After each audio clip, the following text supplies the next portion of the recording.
تالپور بلوچ قبیلہ جن کا جد آلہ شہداد تالپور تھا۔ جب بلوچ کلہوڑا فوج میں بھرتی ہوئے تو شہداد تالپور سپہ سالار بن گیا۔ بعد میں کلہوڑا فوج نے تالپور سرداروں کو قتل کرایا۔ تالپوروں نے جنگ حالانی 1783 میں کلہوڑا فوج کو شکست دے کر سندھ پر قبضہ کیا۔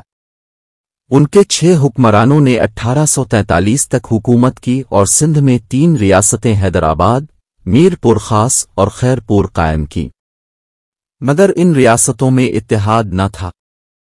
کچھ عرصہ کابل کو خراج دیتے رہے۔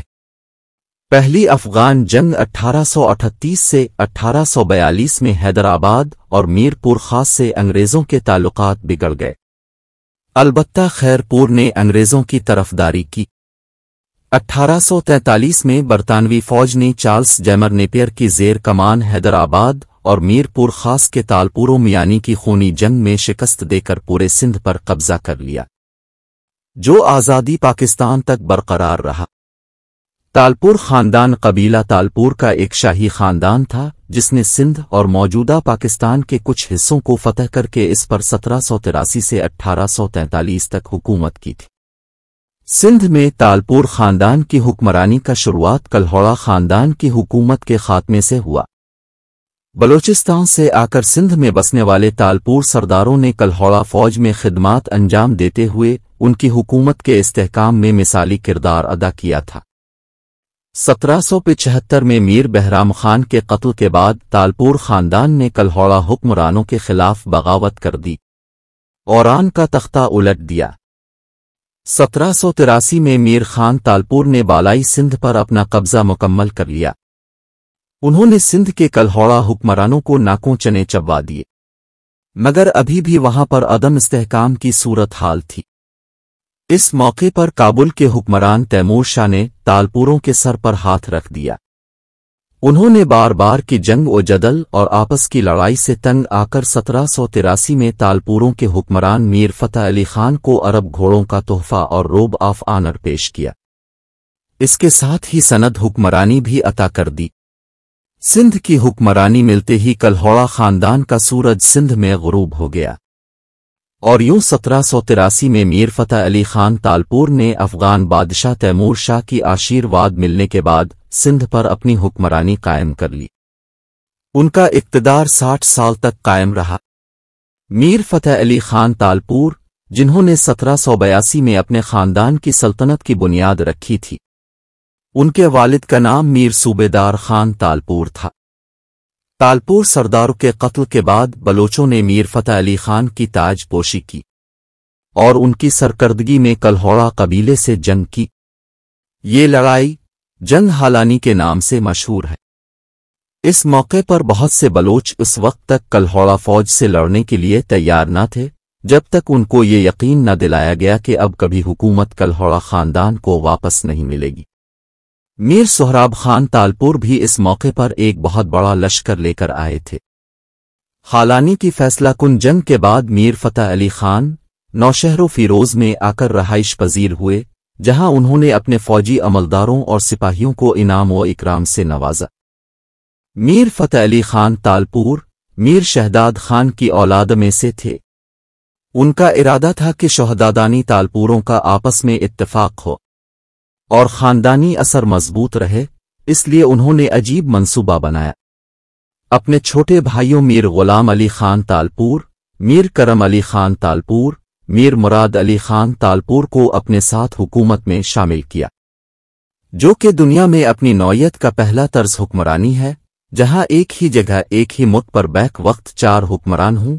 اس طرز حکومت کو چویاری کہا جاتا ہے۔ یہ اتفاق دشمنوں کے لیے پریشانی کا باعث تھا۔ بڑے ہونے کے ناطے سے میر فتح علی خان تالپور کا اثر رسوخ تھا۔ یہ چویاری نظام 7 برس تک قائم رہی۔ اس نظام کے بعد میر فتح علی خان تالپور نے اپنے خاندان میں ملک کی تقسیم کر کے خاندان کو نفاق سے بچایا۔ سندھ کے 5 حصے کیے۔ خیرپور والا حصہ میر سہراب خان تالپور کو، میر پور خاص والا حصہ میر ٹھارو خان کو اور لا زیر سندھ والا حصہ میر باگو خان کو دیا۔ باقی 2 حصے اپنے پاس رکھے۔ ایک حصہ تقسیم کے مطابق، دوسرا حصہ دستار بند ہونے کا۔ میر باگو خان اپنے حصہ پر حکومت چلا نہ سکے، جس کے سبب میر فتح علی خان نے وہ حصہ بھی اپنے پاس رکھا۔ سندھ کے عوام اس کو سندھ کا رئیس کہتے تھے۔ اپنی وفات سے کچھ عرصہ قبل اس نے وصیت کر کے ملک 2 حصوں میں تقسیم کیا۔ آدھا میر غلام علی خان تالپور کو، باقی ادھے میں اپنے 2 چھوٹے بھائیوں میر کرم علی خان تالپور اور میر مراد علی خان تالپور کو شریک کر لیا۔ ان انتظامات کے باعث جب بھی کوئی مشکلات ہوتی تو سب اکٹھے ہوتے تھے۔ چویاری تالپور خاندان کا منفرد طرز حکمرانی کی دوران اور سندھ کی حکومت کی اس تبدیلی سے فائدہ اٹھاتے ہوئے جودھ پور کے راجا نے اپنی فوج عمرکوٹ پر چڑھائی کے لیے بھیج دی۔ جنگ ہلانی کے بعد بلوچوں کا لشکر بکھر گیا تھا، لیکن پھر بھی میر فتح علی خان تالپور نے کچھ لشکر میر غلام محمد خان تالپور کی قیادت میں مقابلے کے لیے بھیجا، جو بہت بہادری سے لڑا۔ میر غلام محمد خان تالپور مارے گئے۔ راجپوت راجا واپس جودھ پور چلا گیا، لیکن پھر بھی عمرکوٹ پر راجپوتوں کا قبضہ برقرار رہا۔ یہاں میر فتح علی خان تالپور اپنی حکومت کو مضبوط کرنے کی کوشش میں لگے ہوئے تھے کہ کلہوڑا حکمراں میاں عبدالنبی تالپوروں سے مقابلہ کرتے ہوئے جنگ ہالانی میں شکست کھا کر قلات کے حاکم نصیر خان کے پاس پہنچا اور مدد کی درخواست کی۔ نصیر خان نے پہلے تو انکار کیا، لیکن بعد میں اس کا ساتھ دینے پر راضی ہو گیا۔ اس وقت نصیر خان نے میر فتح علی خان تالپور کو اپنی مجبوری کا سارا احوال لکھ بھیجا کہ قلتی لشکر میاں عبدالنبی کو صرف خدا آباد تک پہنچائے گا، اس کے بعد اب جانی اور میاں عبدالنبی ہم اس تنازع میں دخل اندازی نہیں کریں گے۔ میر صاحب نے اس خط کے جواب میں خان آف قلات کو سختی سے لکھا کہ اس کی فوجیں میاں کو خدا آباد پہنچا دیں، لیکن وہ کسی بھی حالت میں دریا پار نہ کریں۔ میاں لشکر لے کر سہون آیا تو قلاتیوں نے اس سے کھانے پینے کا خرچ مانگا، لیکن میاں عبدالنبی کے پاس پیسہ کہاں سے آتا۔ اس نے چاہا کہ بروہی بھی پٹھانوں کی طرح لوٹ مار کریں، مگر انہوں نے انکار کر دیا اور میاں کا ساز و سامان لوٹ کر واپس قلات لوٹ گئے۔ اب میاں عبدالنبی نے خود کو اکیلا پا کر شمال کی جانب رخ کیا اور تیمور شاہ کی خدمت میں پہنچا۔ تیمور نے اس کا حال سن کر اپنی ایک بڑی فوج بوستان خان اور اخلاص خان کی سرکردگی میں سندھ پر چڑھائی کے لیے روانہ کر دی۔ میر صاحب نے جب پٹھانوں کی آمد کی خبر سنی تو روہری میں آ کر پڑاؤ ڈالا کہ اچانک تیمور شاہ نے اپنے سرداروں کو واپس آنے کا حکم دیا، کیونکہ قندھار کی جانب جنگ کے اثر نظر آ رہے تھے۔ اس طرح میاں اس مہم میں بھی ناکام ہوا۔ اس واقعہ کے کچھ عرصہ بعد میاں عبدالنبی دوبارہ تیمور شاہ کے پاس حاضر ہوا، جس پر تیمور شاہ نے احمد خان نوروزئی کی قیادت میں ایک فوج روانہ کی۔ سکھر کے قریب ان کا مقابلہ تالپوروں کے ساتھ ہوا، جس میں پٹھان فوج کو شکست ہوئی۔ اس موقع پر خدا آباد میں جشن منایا گیا۔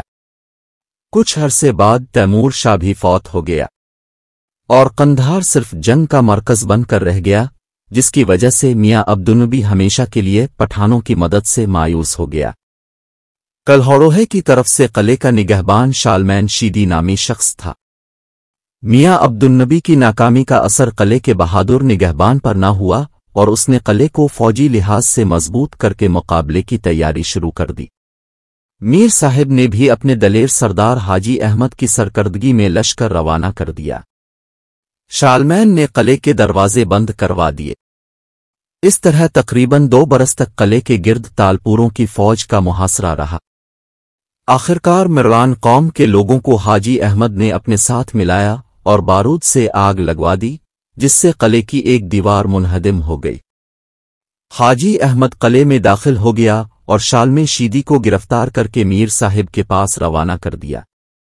میر صاحب نے بھی شالمین شیدی کی وفاداری کی قدر کرتے ہوئے اسے کرسی پر بٹھایا۔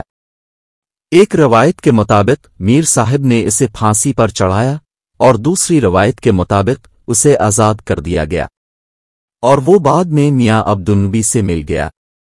بہاولپور کے رئیس فضل علی داؤد پوتا کو بختیار داؤد پوتا نے ملک بدر کر دیا اور وہ میر صاحب کے پاس مدد کے لیے آیا۔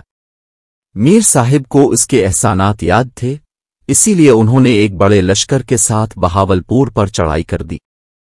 میر فتح علی خان تالپور نے جنگی کارروائیوں سے فارغ ہے کر ملکی انتظامات کی طرف توجہ دی۔ انہوں نے خدا آباد سے دارالسلطنت حیدرآباد منتقل کیا۔ قلعے کو درست کروایا گیا اور پھر وہ اپنے کنبے کے ساتھ حیدرآباد میں رہائش پذیر ہوئے۔ انہوں نے تھر میں 2 مضبوط قلعے تعمیر کروائے جنہیں اسلام کوٹ اور انو کوٹ کہا جاتا ہے۔ اس کے علاوہ سکرنڈ کی جھیل کے قریب انہوں نے ایک عالیشان محل تعمیر کروایا جس میں وہ خود اور ان کے بعد میر صاحبان رہتے تھے۔ میر فتح علی خان ایک بہادر سالار تھے۔ انہوں نے اپنی تلوار کے زور پر سندھ کو فتح کیا اور امن و امان کو بحال کیا۔ رعایا سے ان کا برتاؤ بہت اچھا تھا۔ اس دور میں سندھ میں امن و امان کا دورہ تھا۔ میر صاحب سرطان کے مہلک مرض میں مبتلا ہو گئے۔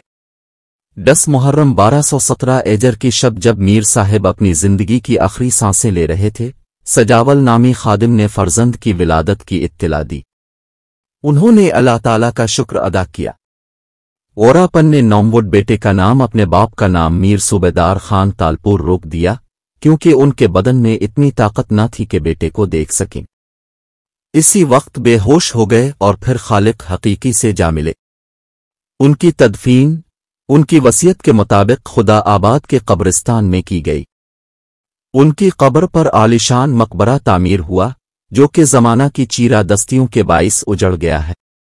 میر صاحب کا مقبرہ نیشنل ہائی وے پر حالہ سے تقریباً 2 کلومیٹر کے فاصلے پر مغرب کی طرف ہے جہاں تالپور خاندان کے نامور سردار ابدی نیند سو رہی ہے۔